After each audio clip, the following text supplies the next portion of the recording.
이제 오늘 우리에게 주신 하나님의 말씀 함께 읽겠습니다. 우리에게 주신 하나님의 말씀은 고린도전서 15장 9절과 10절 말씀입니다. 우리 준비하신 성경책이나 화면의 자막을 보시고 주신 말씀 한 목소리로 읽도록 하겠습니다. 자, 나는 사도 중에 시작. 나는 사도 중에 가장 작은 자라. 나는 하나님의 교회를 박해하였으므로 사도라 칭함받기를 감당하지 못할 자니라. 그러나 내가 나 된 것은 하나님의 은혜로 된 것이니 내게 주신 그의 은혜가 헛되지 아니하여 내가 모든 사도보다 더 많이 수고하였으나 내가 한 것이 아니오 오직 나와 함께 하신 하나님의 은혜로라. 아멘. 우리가 살아가고 있는 현재는 지금까지 살아온 과거의 삶의 흔적들이 모인 결과들입니다. 그렇기 때문에 과거의 시간과 현재의 시간은 뗄 수 없는 관계에 있다라고 말할 수가 있겠죠. 물론 과거에 사로잡혀 앞으로 나아가지 못한다면 안 되는 일입니다. 과거에 내가 이런 일 때문에 지금 내가 이래 그러면서 자포자기하라는 뜻에서 그렇게 우리가 과거에 사로잡혀서는 안 되겠지만, 그럼에도 불구하고 현재는 과거와 연결되어 있기 때문에 또한 과거를 무시할 수는 없습니다. 지난 시간들을 돌아보게 되면 다양한 감정들이 우리 마음속에 교차하게 됩니다. 아쉬움이 생기기도 하고 후회가 생기기도 하고 또 때로는 분노가 치밀어 오르기도 하고, 과거를 떠올리다 보면 또 기쁨이 솟아나기도 하고, 감사와 또 때로는 안도의 한숨, 여러 가지 이런 우리가 살면서 인생에 흔히 말하는 희노애락이라고 하는 이 모든 뒤섞인 감정들을 과거를 돌아보다 보면 우리 마음속에 그렇게 생겨나는 것을 경험해 보셨을 겁니다. 이렇게 과거를 생각하다 보면 당시에는 정신없이 지나쳐 버렸는데 조금 지나고 나서 보면 지금 와서 보면 그게 참 중요했구나 라는 생각을 뒤늦게 깨닫게 되는 경우들도 종종 있죠. 오늘 말씀 속에서 우리 성도들이 과거의 시간을 통해 반드시 깨닫고 평생 기억하고 살아가야 할 중요한 한 가지를 발견할 수가 있습니다. 그것을 우리가 오늘 찾아가 보려고 합니다. 우리가 읽은 고린도 전서는 이 바울이라는 사람이 고린도에 살아가는 고린도 교회 성도들에게 쓴 편지입니다. 첫 번째 편지이기 때문에 이제 두 번의 편지를 보냈는데 이제 첫 번째 보낸 편지다 해서 고린도 전서라고 하는 것이고, 이제 두 번째 편지를 보낸 것이 기록되어 있는 것이 고린도 후서입니다. 이 고린도 후서 전서를 쓸 때 정확하지는 않지만 바울의 나이가 약 40대 중반 정도가 되었을 것이다 라고 추측을 합니다. 편지를 써내려가던 바울이 거의 마지막 부분에 와서 자신의 이야기를 이제 꺼내들게 되는데, 고린도전서 15장이 이제 그 편지의 마지막 부분에 해당하는 것이죠. 이런 이야기를 합니다. 자기는 다메섹 도상에서 예수님을 만난 후에 지난 10여 년의 세월을 회상하며 이렇게 고백하고 있는 것이죠. 우리가 읽었던 15장 10절 말씀에 이렇게 고백합니다. 내가 나 된 것은 하나님의 은혜로 된 것이라 라는 고백입니다.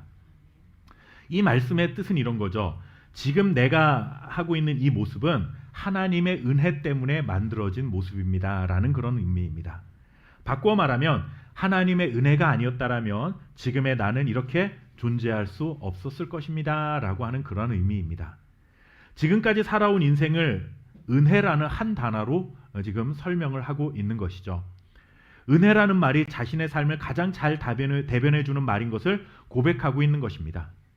은혜는 무엇입니까? 하나님이 아무런 조건 없이 우리에게 뭔가 대가를 바라지 않고 일방적으로 주신 선물을 은혜라고 말을 합니다. 그 은혜는 사실 우리가 신앙생활하고 있는 교회, 이 기독교 신앙에 있어서 가장 핵심이다라고 말할 수 있고, 기독교의 대명사, 기독교를 말한다면 은혜라는 말로 대변할 수도 있을 만큼 굉장히 중요한 단어입니다. 하나님께서 우리에게 주신 복음의 본질이라고도 할 수가 있겠죠. 그래서 사람들은 흔히 말합니다. 기독교는 은혜의 종교라고 그렇게 부르기도 하는 것입니다. 사실 우리가 하나님의 자녀로 구원받은 것은 기적과 같은 일이 아닐 수가 없습니다. 우리가 하나님의 자녀가 될 수 있었던 자격이 무엇입니까? 라고 우리에게 묻는다고 하면, 여러분들에게 그러한 질문을 한다면 여러분은 어떤 답을 하시겠습니까? 하나님이 여러분에게 이렇게 질문하는 겁니까? 이렇게 질문하는 것입니다. 내가 너를 구원의 은혜를 줘야 할 이유가 있다면 너에게 무슨 이유를 찾을 수 있겠느냐라고 물는다면 우리는 뭐라고 대답할 수 있겠느냐라고 하는 것이죠. 사실 이 질문에 대한 답을 찾으려고 아무리 생각해봐도 이것 외에는 그 어떤 것으로도 우리의 구원을 설명할 수가 없습니다. 그게 무엇입니까? 모든 것이 하나님의 은혜입니다라고 하는 것이죠. 우리 함께 로마서 5장 15절 말씀을 같이 한번 읽어보겠습니다. 자, 하나님의 은혜와 시작. 하나님의 은혜와 또한 한 사람 예수 그리스도의 은혜로 말미암은 선물은 많은 사람에게 넘쳤느니라. 아멘. 이 로마서 말씀도 고린도 전서를 기록한 사도 바울이 똑같이 기록했던 성경 그 편지입니다. 그런데 이 로마서에서 뭐라고 고백합니까? 바울은 하나님께 뭘 받았다고요? 하나님으로부터 은혜라는 넘치는 선물을 받았다. 그런데 그 넘치는 선물을 나만 받은 게 아니라 이 글을 읽고 있는 너희들 모두에게도 그 동일한 은혜가 함께 넘쳐나고 있다라고 하는 말씀을 전해주고 있는 것입니다. 바울이라는 사람이 이렇게 하나님의 은혜가 자기 자신과 그리고 이 글을 읽는 모든 사람들에게 넘친다라는 것을 강조하고 있는 이유가 무엇일까요? 사도 바울이 특히 은혜를 강조하는 이유가 뭘까? 물론 은혜가 우리에게 있어서 중요하지만 다른 모든 성경보다도 유독 사도 바울이 쓴 서신서가 신약 성경에 무려 13권이나 됩니다. 로마서부터 시작해서 그 뒤에 있는 13권의 신약 성경이 모두가 다 사도 바울이 쓴 편지인데 바울은 유독 이 은혜라는 말을 왜 이렇게 강조하고 있을까? 그것은 바울의 삶과 연결이 되어 있습니다. 그것이 무엇인가 하면 우리 고린도전서 15장 9절 읽었던 말씀인데요. 다시 한번 읽어보겠습니다. 자, 나는 사도 중에 시작. 나는 사도 중에 가장 작은 자라. 나는 하나님의 교회를 박해하였으므로 사도라 칭함받기를 감당하지 못할 자니라. 아멘. 바울은 뭐라고 고백하냐면 자신을 사도들 중에서 가장 작은 자다라고 그렇게 말을 합니다. 여기서 작은 자라고 하는 것은 체격이 왜소하거나 키가 작다라는 그런 의미가 아니겠죠. 다른 사도들에 비해서 자신은 내세울 만한 것이 없는 사람이다라고 하는 그런 의미입니다. 그러면서 뭐라고 고백합니까? 나는 하나님의 교회를 핍박했던 사람이다, 박해했던 사람이다라고 말을 해요. 여러분들 지난주일 설교를 좀 기억을 하실까요? 지난주에 저희가 사도행전 말씀으로 초대교회가 어떻게 부흥해 갔는지 우리가 잠깐 말씀을 살펴보았는데 말씀을 하던 중에 교회를 박해하던 그 예루살렘에 많은 사람들이 있었는데 그 중에 한 명 최초의 순교자가 스데반이라고 했었죠. 근데 이 스데반을 죽였던 사람이 누구인가 하면 바로 이 사도 바울이라는 사람이었습니다. 그가 예수님을 믿기 전에 그렇게 열심 있게 교회를 핍박하던 사람이에요. 사람을 죽이기까지 했던, 자신의 어떤 종교적인 신념 때문에 예수님을 믿을 수 없었기 때문에 예수님을 믿는 자들까지도 죽여야 했던 그런 사람이 바로 사도 바울이었습니다. 그러니까 그랬던 자가 이제 예수님을 믿고 예수님을 전파하는 자가 되었으니 자기가 생각할 때는 다른 사도들보다 나는 자격이 없는 사람이구나 라는 것을 고백할 수밖에 없었다라는 겁니다. 그는 자신의 고백했던 대로 믿는 자들을 옥에 가두고 고문했습니다. 뿐만 아니라 예수님을 부인하게 사람들을 심하게 괴롭혔고 심지어 그들을 죽이기까지 했던 무서운 교회의 핍박자입니다. 이 모든 일들을, 과거의 일들을 생각해 보니까 바울은 그런 고백을 할 수밖에 없는 것이죠. 자신의 과거가 그렇게 전력이 화려한데 예수님을 핍박하는 일에 있어서는 정말로 정말 부럽지 않게 핍박을 정말로 앞장서서 가했던 사람인데 지금은 자신이 누구보다도 예수님을 전하는 자가 되고 있으니 자신의 현재의 삶과 과거의 삶을 비교해 보니까 이야, 내가 정말 하나님의 은혜가 아니면 내가 이렇게 살 수가 없구나라는 것을 강조할 수밖에 없었던 것이 사도 바울의 삶이었다라고 하는 것입니다. 그러면서 사도 바울은 다른 성경에서 자신의 그런 존재된 것을 잘 알고 있었기 때문에 오늘은 사도 중에 가장 작은 자라라는 좀 부드러운 표현을 썼는데 심지어 다른 성경에는 뭐라고 자신이 고백하냐면 나는 죄인 중에 괴수다라는 말을 쓰고 있습니다. 그러니까 많은 죄인들이 있는데 그 죄인들 중에서도 자기는 뭐라는 얘기예요? 우두머리였다라고 하는 것이죠. 그렇게 고백할 정도로 바울은 굉장히 심각하게 교회와 성도들을 핍박했던 사람이었다라는 것입니다. 그리고 바울은 계속해서 이제 고린도전서 말씀을 통해 이렇게 말을 이어갑니다. 우리가 읽었던 본문 말씀 15장 10절 말씀 다시 한번 좀 읽어보겠습니다. 자, 그러나 내가 나 된 것은 시작. 그러나 내가 나 된 것은 하나님의 은혜로 된 것이니 내게 주신 그의 은혜가 헛되지 아니하여 내가 모든 사도보다 더 많이 수고하였으나 내가 한 것이 아니오 오직 나와 함께 하신 하나님의 은혜로라. 아멘. 이 말씀 속에서 제가 눈여겨보고 싶은 한 단어가 있습니다. 그게 뭐냐 하면 그러나라고 하는 단어입니다. 15절 말씀을 어떻게 시작합니까? 그러나라고 시작합니다. 바울은 죄가 많아 사도가 될 자격이 없고 감히 사도의 일을 할 수 없는 자신이었지만 그러나 하나님께서 자신의 그런 과거를 문제 삼지 않으시고 자신을 이제는 복음을 전파하는 사도로 세워주셨습니다. 라고 그렇게 말을 하고 있는 것입니다. 이처럼 하나님으로부터 파격적인 대우를 받게 된 것은 나의 과거가 이렇게 부족하다. 그러나 하나님은 전혀 그 부족한 과거를 문제 삼지 않으셨다는 것은 바울은 누구보다도 자신이 잘 알고 있었다라고 하는 것입니다. 하나님의 은혜는 이런 것입니다. 내가 지금까지 이렇게 살아왔으니까 그래서 은혜를 받았습니다. 이게 은혜가 아니죠. 나는 내 스스로 충분한 자격을 갖추었으니 누구나 인정할 만한 어느 정도의 수준이 되었기 때문에 그래서 은혜를 받은 게 아니라는 것입니다. 그러나의 말 속에 담겨있는 이런 뜻이죠. 나는 자격이 없습니다.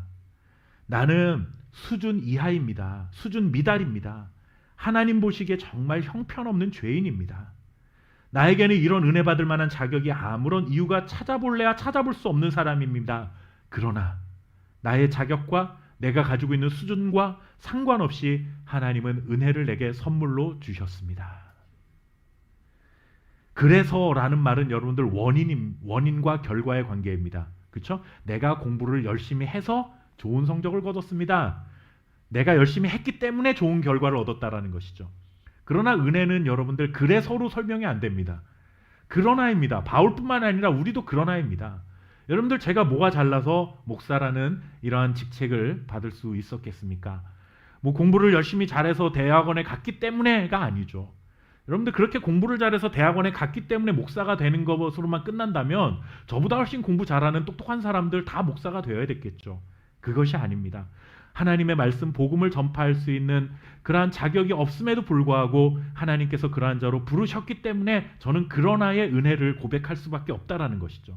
그것은 저뿐만 아니라 여러분들 모두도 마찬가지입니다. 예수님을 믿을 만한 자격이 있어서 우리가 이 자리에서 예배하는 게 아니잖아요.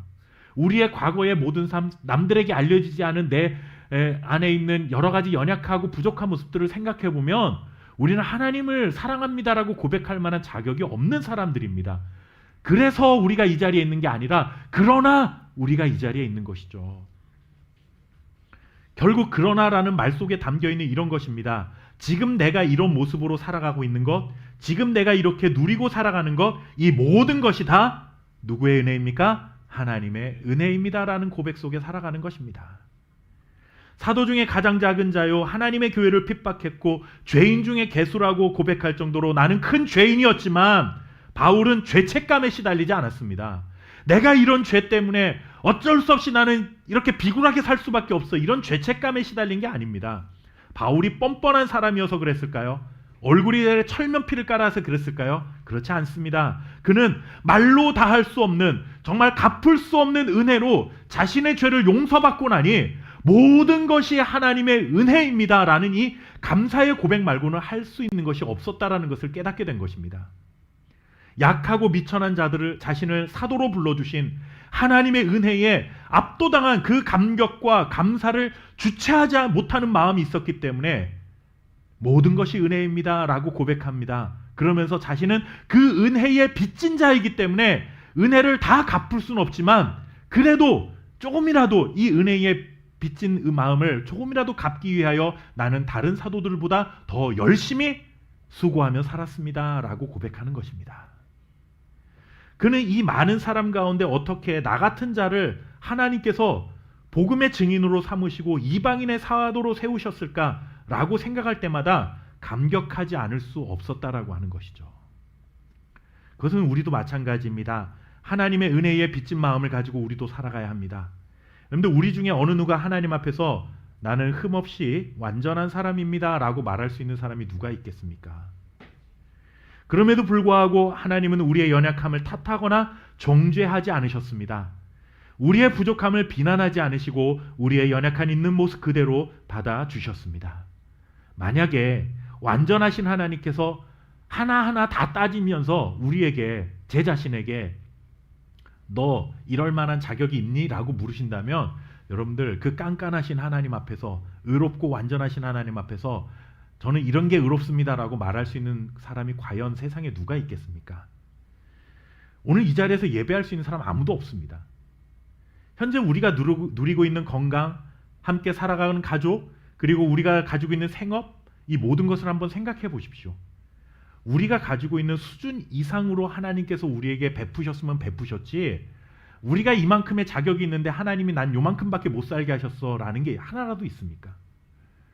결코 우리가 가지고 있는 수준 이하로 대우하지 않으셨다는 것을 우리는 하나하나 돌아보면 깨닫게 되는 것입니다. 이것이 바로 은혜입니다. 나의 나된 것은 하나님께서 무조건적으로 주신 파격적인 은혜요, 하나님의 선물입니다.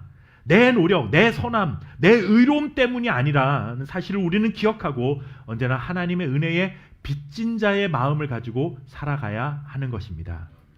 모든 것이 하나님의 은혜입니다라는 이 고백으로 은혜의 빚진 자로 살아간다라는 것은 은혜를 베풀어 주신 주님을 위해 더 많은 수고를 하는 것을 의미하는 것입니다.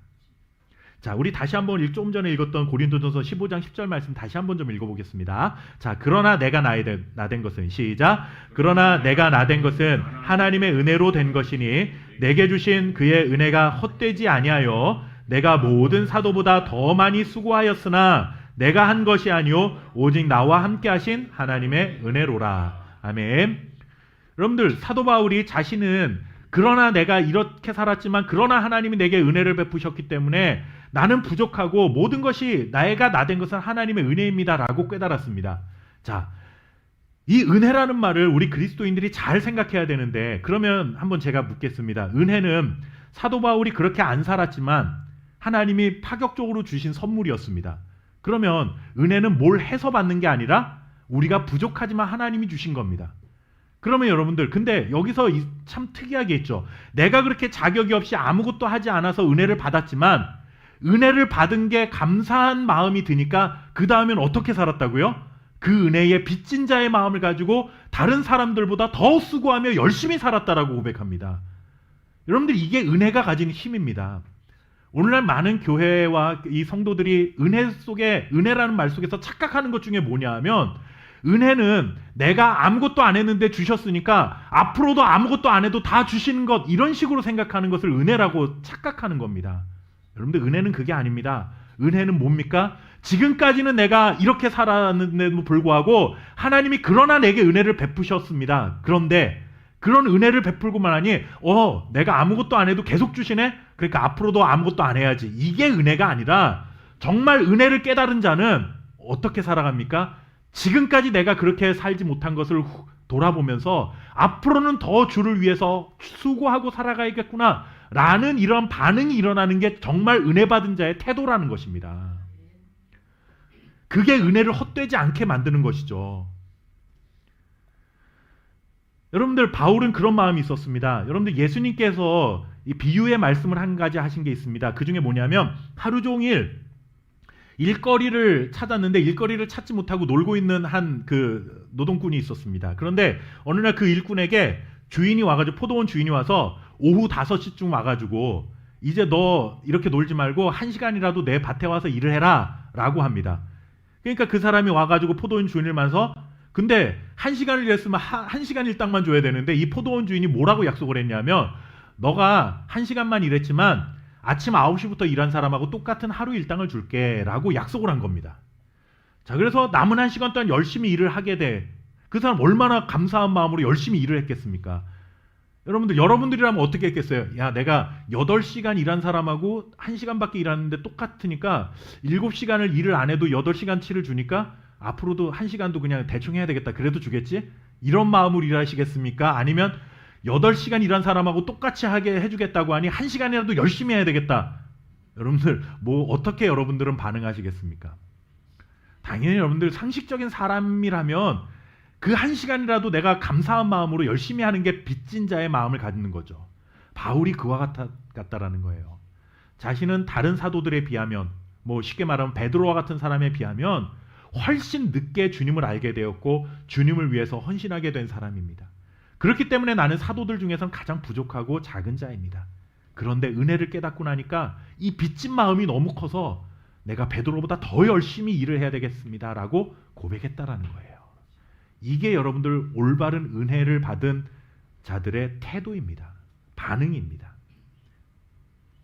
바울이 얼마나 열심을 냈던지 여러분들 말씀을 통해서 우리가 좀 확인해 볼 수가 있어요. 우리 말씀 두 군데만 좀 읽어보도록 하겠습니다. 고린도 후서입니다. 고린도 후서 11장 23절 말씀입니다. 같이 한번 읽어보겠습니다. 그들이 시작. 그들이 그리스도의 일꾼이냐 정신없는 말을 하거니와 나는 더욱 그러하도다. 내가 수고를 넘치도록 하고 옥에 갇히기도 더 많이 하고 매도 수없이 맞고 여러 번 죽을 뻔하였으니. 바울 주변에도 복음을 전파한다고 하는 사람들이 많이 있었어요. 그런데 복음을 전파하는데 아무도 핍박을 하지 않는 거예요. 그 사람들에게는. 왜 그랬을까요? 복음이 아닌 것을 복음처럼 전했기 때문에 그랬겠죠. 사람들이 들어도 아무런 불편함 없는 그런 말들을 하니까 사람들이 그런 사람들을 핍박할 이유가 없는 거죠. 그런데 바울은 그들을 향해서 뭐라고 말합니까? 정신없는 말을 하는 사람들이다. 예수님을 부인하는 사람들 앞에서요, 복음을 전하면 그 사람들이 나를 싫어해야 되겠습니까? 좋아해야 되겠습니까? 당연한 거예요. 예수님을 정말 싫어하는 사람들이 모여 있는데 거기 가서 제가 예수님 믿어야 됩니다. 예수님만을 우리를 사랑하십니다. 이런 얘기를 하면 그 듣는 사람들이 저를 싫어해야 되겠어요? 좋아해야 되겠어요? 싫어해야 되는 게 맞습니다. 지금 바울이 살아가고 있는 상황이 그런 거예요. 오늘날처럼 예수님 믿는다고 해서 막 핍박하고 이런 세대, 지금 우리는 그렇지 않지만 바울이 살던 시대는 예수님을 전하면 자칫하면 잡혀가던 시대예요. 매도 맞고 옥에 갇히고 목숨을 잃어야 되는 그런 세상이었습니다. 왜? 예수님을 부인했던 사람들이 그만큼 많은 세상이었기 때문에. 그런 그 앞에서 복음을 전하면 여러분들 매를 맞는 게 당연한 거잖아요. 그런데 복음을 전한다고 하는 사람들의 그 복음을 듣고도 사람들이 그 사람을 핍박하지 않는 거예요. 왜 그래요? 가짜 복음을 전하니까 그렇죠. 오늘날에도 우리가 여러분들 이런 현상들을 보고 있지 않습니까? 복음을 전해도 사람들이 전혀 예수님과 상관없는 사람들도 복음을 전한다고 하는 사람들의 그 목사님들의 설교를 듣고 말씀을 들어도 하나도 분노하지 않아요. 그렇다고 예수님을 믿어요, 그 사람들이? 그것도 아니에요. 그러면 여러분 뭐가 잘못입니까? 듣는 자들이 잘못된 겁니까? 전하는 자들이 잘못된 겁니까? 저는 전하는 자들이 잘못되었다고 생각합니다. 예수님이 정말 싫은 사람들 앞에서 복음을 전하면요, 오늘은 제가 여러분들에게 말씀을 전할 때는 여러분들이 예수님을 믿는 사람들이니까 여러분들이 이런 말씀을 들어도 우리가 막 분노하고 막 이러지 않죠. 그러나 여러분들이 정말 예수님 전하기만 해봐. 내가 그냥 저 인간 언젠가는 내가 다리몽댕이를 부러뜨릴 거야. 막 이런 마음을 가지고 여러분들이 앉아있는데 제가 복음을 전해요. 그러면 제가 전하는 복음 때문에 여러분들이 저한테 막 돌을 던지고 뭐 해야 된다고요. 근데 안 한다고. 왜? 정신없는 소리를 하고 있으니까.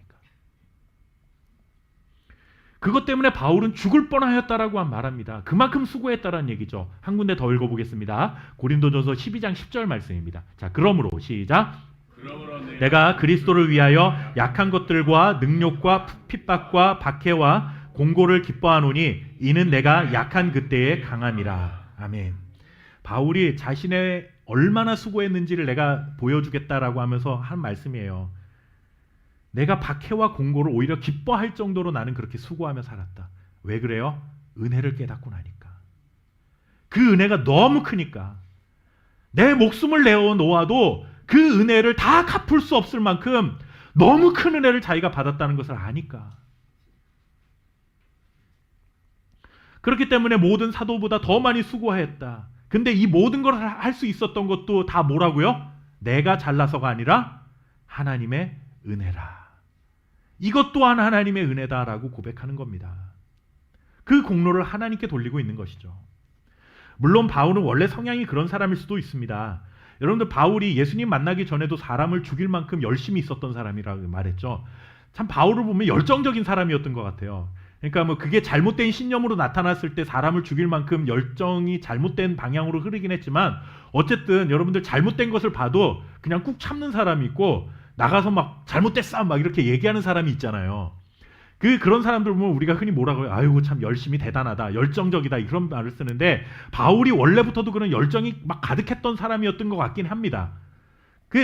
그러니까 나중에 막 목숨 걸고 예수님을 전하는 것도 바울의 성향이 원래 그랬겠지 뭐 그렇게 말할 수 있지만 여러분들 적극적이고 열정적인 성격 때문에 내가 참을 수 없어서 복음을 이렇게 전했다. 바울이 그렇게 말하는 게 아니라 내가 그렇게 목숨을 걸고 살 수밖에 없었던 그 이유는 모든 것이 하나님의 은혜입니다라고 고백하는 것입니다. 자신을 파격적으로 대우해 주신 것이죠. 내가 예수님을 핍박하는 자리에 있었고 예수님 믿는 자들을 죽이는 자리에 있었는데 그런 나를 그러나 나의 과거를 생각하지 아니하시고 은혜 베푸신 하나님을 생각하면 내 목숨도 아까워하지 않고 열심히 이렇게 복음을 전하는 일에 헌신하고 살아도 부족하다. 이 모든 것이 하나님의 은혜 때문이다라고 고백하는 것입니다. 우리가 어떤 경우에도 잊지 말아야 될 것이 바로 이것입니다.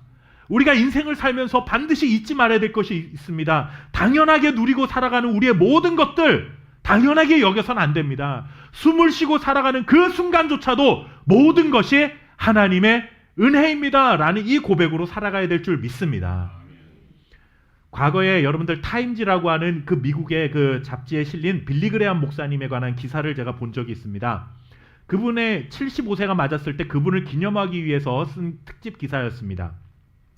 목사님이 나중에 이제 파킨슨병에 걸려서 몸이 이렇게 좀 건강하지 못하셨는데 그런 속에서 파킨슨병이 걸리면 입속에 침이 마르고 이렇게 말을 하기가 좀 어려워진다고 합니다. 자, 그럼에도 불구하고 그런 상황이 있었지만 그 다음에 1월에 일본의 전도 집회를 약속했기 때문에 가기로 계획하고 있었습니다.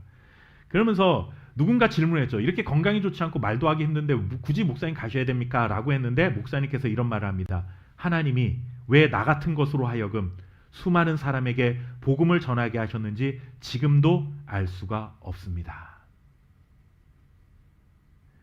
여러분들 빌리 그레함 목사님 그러면 기독교계에서 정말 뭐 우리가 누군지는 뭐 몰라도 이름 정도는 들어보신 정말 대단하게 영향력을 미쳤던 그런 목사님 아닙니까? 우리 한국 교회에도 1970년대에 이 목사님이 오셔가지고 전도 집회를 했을 때 많은 사람들이 회개를 하고 그 이후에 한국 교회가 굉장히 폭발적으로 이렇게 부흥을 하는데 어떤 뭐 초석이 되셨던 도화선이 됐던 그런 정도로 굉장히 전 세계를 다니시면서 복음을 전했던 정말 뭐 거장이죠, 거장. 그런 뭐 우리가 흔히 말하는 레전드 같은 분인데 그분이 왜 나 같은 것으로라는 표현을 써요. 이게 왜 그럽니까? 아무리 자기가 유명하고 세상에 그런 영향력을 미치는 사람이라 할지라도 자기 자신을 돌아볼 때는 하나님의 은혜를 받을 만한 자격이 없는 사람이었다는 걸 알고 있었던 것이죠. 그러나 하나님이 나를 복음 전하는 자로 세우셨으니 내 건강이 부족하고 말하는 게 힘들어도 할 수 있다면 내가 가서 복음을 전하겠다라고 하는 그런 뜻 아니겠습니까? 복음의 은혜의 빚진 자의 마음으로 살아가고 있는 겁니다. 모든 것이 은혜입니다라는 고백을 가지고 사는 것입니다. 우리도 이 믿음을 굳게 잡아야 합니다. 하나님의 은혜는 결코 실패하지 않습니다. 하나님의 은혜는 절대로 헛되게 끝나지를 않습니다. 우리가 읽었던 10절 말씀에 헛되지 아니하다라는 말이 있는데 이게 뭐냐면 유효하다, 실패가 없었다, 능력이 있었다 그런 뜻입니다. 즉 은혜는 지금도 나에게 능력을 주는 어떤 유효한 것이다 라고 하는 그런 의미인 것입니다. 자, 왜 그런 말을 하냐면 우리가 한번 딱 이런 거죠. 우리가 일주일 전에 아주 맛있는 걸 먹었어요. 너무 먹고 싶었던 맛있는 음식을 먹었는데 여러분들 그 맛있는 음식이 내 몸에서 영양분이 되고 이렇게 그 에너지원이 될 수 있는 게 한 달 뒤에도 그렇습니까? 우리는 한 끼만 지나도 배가 고프잖아요. 그거 먹은 거 여러분들 다 소화되고 이미 하루 지나고 일주일 지나면 더 이상 그 일주일 전에 먹었던 음식은 나한테 효과가 없는 거죠. 그러니까 또 밥을 먹고 또 식사를 하는 겁니다. 그런데 하나님의 은혜는 10년이 지나고 20년이 지나도 여전히 내 삶에서 살아서 운동력이 되고 능력이 되고 있습니다라는 그런 뜻인 것입니다. 어느 때도 바울도 그런 생각이 있었겠죠. 과거에 자신의 죄가 막 불뚝불뚝 생각나면 야, 나 같은 게 이래서 이렇게 살 필요가 있을까? 이런 생각이 들 수도 있었을 겁니다. 죄책감도 생기고 어려운 일을 만나면 두려움도 생기겠죠. 바울은 여러분들 죽을 고비를 여러 차례 넘겼던 사람입니다. 그러니까 얼마나 여러분들 복음을 전하다가 내가 잡히게 돼서 고난을 당하게 될까 두려운 마음이 왜 없겠었겠습니까? 그런 두려움도 있었겠죠.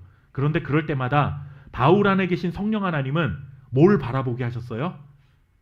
자신을 살려주신 그 십자가의 은혜를 바라보게 하신 겁니다. 그러니까 그 십자가 은혜를 바라볼 때마다 두려움이 극복되고 죄책감을 극복하고 살아갈 수 있었던 것입니다.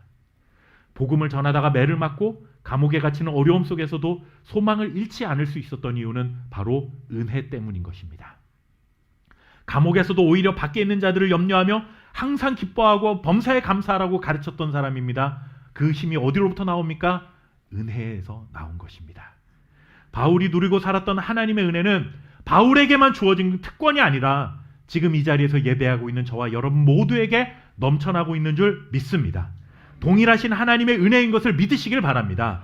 모든 것이 하나님의 은혜입니다라는 고백을 가지고 은혜의 빚진 자로 살아가는 자들은 어떤 상황에서도 감사할 수 있고 기뻐할 수 있고 소망을 품고 살아갈 수 있는 하나님의 능력을 날마다 경험하게 될 줄 믿습니다. 이 험난하고 불투명한 세상 속에서 은혜 아니면 여러분들 무엇으로 살아가시겠습니까? 은혜 아니면 여러분들 도대체 우리를 지켜줄 수 있는 게 도대체 무엇입니까? 작은 비바람이 쳐도 우리는 흔들리고 두려워하는 우리의 연약한 마음을 강하게 하실 수 있는 것, 능력이 되게 하시는 것은 오직 하나님의 은혜뿐이라는 사실을 고백하고 살아갈 수 있길 바라겠습니다.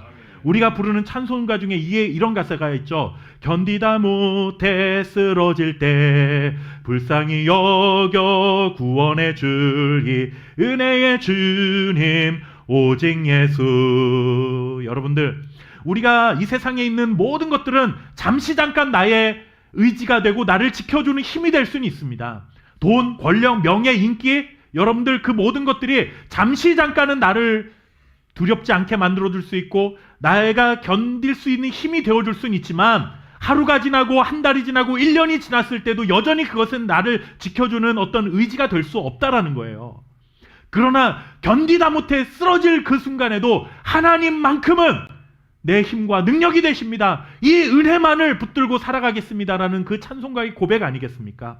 내 노력과 의지로 버티고 견뎌내서 인생을 만들어가는 것이 아니라 은혜 아니면 하나님 앞에 설 수 없습니다. 십자가의 그 사랑, 그 능력 앞에 그것을 붙들지 않고 그것을 바라보지 않고는 살아갈 수가 없습니다. 이 고백을 통해 하나님의 은혜로 우리의 인생이 만들어지는 줄 믿습니다. 우리가 살아왔던 모든 순간이 하나님의 은혜입니다. 지금 살아가는 모든 순간도 하나님의 은혜입니다. 그리고 앞으로 살아갈 모든 순간도 하나님의 은혜인 줄 믿습니다. 호흡을 시작하는 그 순간부터 호흡을 거두는 마지막 순간까지 모든 삶의 시간을 다 한마디로 이렇게 말할 수 있습니다. 모든 것이 하나님의 은혜입니다. 우리 함께 좀 따라해 볼까요? 모든 것이 하나님의 은혜입니다. 이 믿음의 고백으로 평생을 살아가는 저와 여러분 될 수 있길 주님의 이름으로 축원합니다. 기도하겠습니다. 살아계신 아버지 하나님, 모든 것이 하나님의 은혜입니다. 은혜의 빚진 자의 마음을 가지고 주님을 사랑하며 주님을 위하여 수고하며 살아가게 하옵소서. 우리에게 이와 같은 은혜를 베풀어 주신 것을 잊고 살았다면 오늘 말씀을 통해 우리의 마음속에 십자가의 그 은혜를 바라볼 수 있는 불과 같은 심령이 일어날 수 있도록 도와주시옵시고, 연약하고 힘들고 건강이 연약해서 정말로 내 마음이 무너져 내리는 그 순간에도 하나님의 그 은혜를 바라보고 내 마음속에 기억하고 감사할 때마다 그 은혜가 하나님 아버지 헛되지 않게 내 삶의 능력이 되게 하셔서 정말로 하나님 아버지 강함이 되게 하시는 하나님의 놀라운 축복을 경험하여 하나님 아버지 날마다 평안과 소망과 기쁨으로 살아갈 수 있는 사랑하는 우리 성도들의 삶이 될 수 있도록 하나님 우리와 함께하여 주시옵소서. 오늘도 그와 같은 은혜를 고백하며 하나님 앞에 감사할 수 있는 마음을 주시니 주님께 모든 영광을 올려드립니다. 구별해드린 모든 손길 위에 주님의 복으로 함께하여 주시옵시고, 하나님 인생을 살아가며 모든 것이 하나님의 은혜입니다라는 고백으로 나의 물질과 나의 모든 수고와 헌신을 하나님 앞에 드리고 주님을 의지하고 살아갈 수 있는 주의 백성들이 될 수 있도록 축복하여 주옵소서. 감사드리며 살아계신 예수님의 이름으로 기도하옵나이다. 아멘.